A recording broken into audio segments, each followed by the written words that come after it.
నమస్తే అండి. ఇవాళ మెంతికూర పచ్చడి ఎలా చేయాలో చూసుకుందాం. ముందుగా శుభ్రంగా మెంతి ఆకుల్ని బాగా ఒలుచుకోవాలి. కాడలు లేకుండా తీసుకుంటే బాగుంటుందండి. కాడలు ఉంటే చేదు అనేది వస్తుంది. అందుకని ఆకులు మాత్రమే తీసుకోవాలి. శుభ్రంగా కడిగి తీసుకున్నానండి. ఇందులోకి టమాటాలు, పచ్చిమిర్చి, కావాల్సిన పదార్థాలన్నీ ఇక్కడ చూపిస్తున్నాను. తర్వాత ఒక కడాయి తీసుకొని అందులో ఒక 4-5 టేబుల్ స్పూన్ల ఆయిల్ వేయాలి.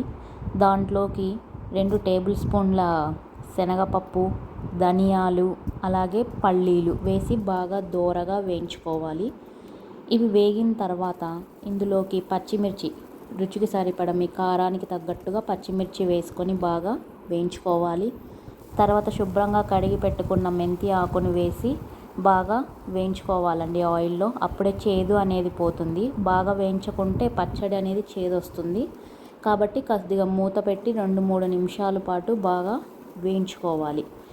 ఇలా మొత్తం వేగిన తర్వాత దీన్ని ఒక ప్లేట్లోకి ట్రాన్స్ఫర్ చేసి చల్లారనిద్దాం.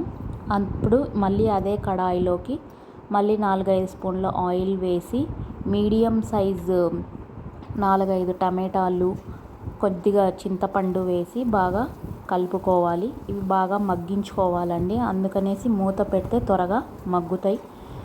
మూత పెట్టేసి త్వరగా మగ్గించుకోవాలి. ఇలా ఈ మగ్గించుకున్న టమాటా, చింతపండులోకి పీల్ తీసేసిన వెల్లుల్లి రెబ్బలు, వాటి పొట్టు అనేది తీసేయాలండి. 4-5 వెల్లుల్లి రెబ్బలు వేసుకుంటే పచ్చడి టేస్ట్ అనేది బాగుంటుంది.